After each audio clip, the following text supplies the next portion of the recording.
எங்க அம்மா அப்பாவோட லவ் ஸ்டோரிங்கிறது ஒரு பியூட்டிஃபுல் லவ் ஸ்டோரி நான் நினைப்பேங்க. ஆக்சுவலா பாத்தீங்கன்னா எங்க அப்பா அம்மா கல்யாணம் ஆகும்போது 1976 எங்க அப்பா அம்மா வந்து மீட் பண்ணது பாத்தீங்கன்னா 1975 ஏதோ மீட் பண்ணிருக்காங்க. விட்டல் ஒரு அங்கிள் வீட்டுல மீட் பண்ணிட்டாங்க. எங்க அம்மா டாக்டர் ஆக்சுவலா சிஎம்சி வெள்ளூர். அதுக்கப்புறம் என்ன பண்ணாங்க, எங்க அம்மா வந்து ஒரு மணி மைண்டடே கிடையாதுங்க. ரொம்ப ஒரு எப்பவுமே நினைப்பேன் ஒரு தெய்வ திருமகள் மாதிரி ஒரு கிரேட் லேடி ஆக்சுவலா. பயங்கர டிமாண்ட் டாக்டர்ஸ்க்குலாம். அப்ப அந்த டைம்ல என்ன பண்ணாங்க, இல்ல இதை நான் பண்ண மாட்டேன்னு சொல்லிட்டு காசு வாங்க கூடாது போயிட்டு கரிகிரின்னு சொல்லிட்டு லெப்ரசி மிஷன், அதுக்காக லெப்ரசி கியூர் கிடையாது. அந்த லெப்ரசி மிஷன்ல போய் ஒர்க் பண்ணாங்க. அந்த லெப்ரசி மிஷன்ல என்ன பண்றாங்க, அதுக்கப்புறம் பாத்தீங்கன்னா இங்க மெட்ராஸ்ல வந்து போர்ட் ட்ரஸ்ட் டாக் லேபர் போர்ட்ல ஒர்க் பண்றாங்க. ஒரு பெரிய லெவல் போஸ்ட்ல இருந்தாங்க. அப்போ எல்லாம் கிடையாது பாத்தீங்கன்னா. இதெல்லாம் டாக் லேபர் போர்டும் port trust hospitals number 1 hospital, central government hospital. ஒரு கவர்மெண்ட் ஜாப்ல இருந்தாங்க. எங்க அம்மாக்கு அப்பவே வந்து பாத்தீங்கன்னா 34-35 வயசு ஆச்சு. எங்க அப்பாக்கு ஆக்சுவலா 28-29 வயசு. நிறைய பேருக்கு தெரியாது. எங்க அப்பா வந்துட்டு அம்மாவோட 5 வயசு சின்னவங்க. நான் சொன்னது கூட கிடையாது. இன்ஃபேக்ட் எங்க அப்பா என்ன பண்ணாங்க, ஒரு ஃபேக்டரியில ஒர்க் பண்ணிட்டு அந்த ஃபேக்டரியில ஏதோ ஒரு பார்ட்னர் மாதிரி இருக்கும் போது அது ஏதோ பிரச்சனைல வந்துட்டு ஒரு சைடுல ஆசிட் ஊத்திட்டாங்க. சோ ஒரு ஃபைல்ல எங்க அப்பாக்கு ஃபேஸே இருக்காது. அப்படியே அது என்ன ஆயிடுச்சு, அது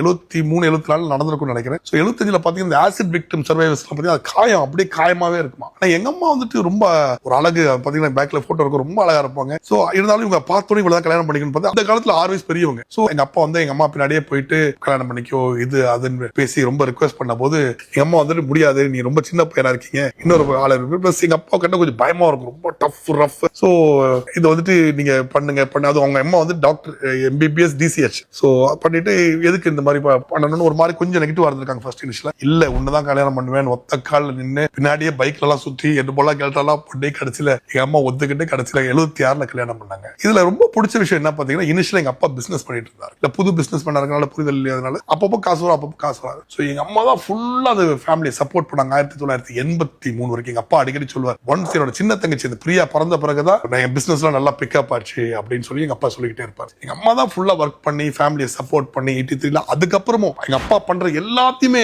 சப்போர்ட் பண்ணாங்க. சப்போர்ட்ங்கிறது எப்படி பாத்தீங்கன்னா, எங்க அப்பா ரொம்ப ஒரு ஹார்ட் மேன், எல்லாம் ஹார்ட் டிசிஷன்ஸ் எடுப்பார். ஆனா அந்த டைம்ல ஒரு நேர்மையாவும் நியாயமாவும் எல்லாத்தையும் வச்சுக்கிறது எங்க அம்மா தான். சோ இது எங்க அம்மா அப்பாவோட கதை. சோ நாங்க 4 பிள்ளைங்க. இன்ஃபேக்ட் பாருங்க, நான் தான் முதல் பிள்ளை. நான் வந்துட்டு ME PhD BL, அப்புறம் என் தங்கச்சி 2 பேரும் டாக்டர்ஸ், 2 பேரும் MD, அதுக்கப்புறம் லெனின் அவன் BE முடிச்சான். சோ 4 பேருமே ஹைலா படிச்சாங்க. இது ரொம்ப முக்கியம். 4 பேரும் இது வரைக்கும் தண்ணி தம் அடிச்சது கூட கிடையாது, எதுவும் ட்ரை பண்ணது கிடையாது. எல்லாம் எங்க அம்மாவோட ஒரு ஆக்டிவ் இன்வால்வ்மெண்ட் இன் பிரிங்கிங் அவர். சோ அதை நான் பெருமையா சொல்வேன். அதுவும் எங்க அப்பா ஒரு லெவலுக்கு நேர்மையாவும் கரெக்டா இருந்திருக்காங்கன்னா அதுக்கு ஒரு காரணம் எங்க அம்மா தான். ஒரு லேடி கரெக்டாவும் நேர்மையாவும் ஒரு சாக்ரிஃபிஷியல் நேச்சர், எதுக்கு வெளில வர மாட்டாங்க, வெளில போய் போட்டோ கிட்ட போடணும் கிடையாது. ரொம்ப ஒரு சாக்ரிஃபிஷியல் நேச்சரா இருந்தா அந்த குடும்பமும் சரி அந்த ஃபேமிலியும் சரி எல்லாம் மேல போய் வாங்குறதுக்கு ஒரு உதாரணமே எங்க அம்மா தான். ஒரு நார்மல் ஃபேமிலியை தூக்கிட்டு வந்து ஒரு சப் இன்ஸ்பெக்டர் சம்மர் அந்த ஃபேமிலி தூக்கி எடுத்தது நிலைமை நின்று எங்க அம்மா ஒரு பெரிய ஒரு ஆக்டிவ் ரோல் பிளே பண்ணிருக்காங்க. அப்கோர்ஸ் கடவுள் கிருபையா இருக்கு, பட் இது எங்க அம்மா போட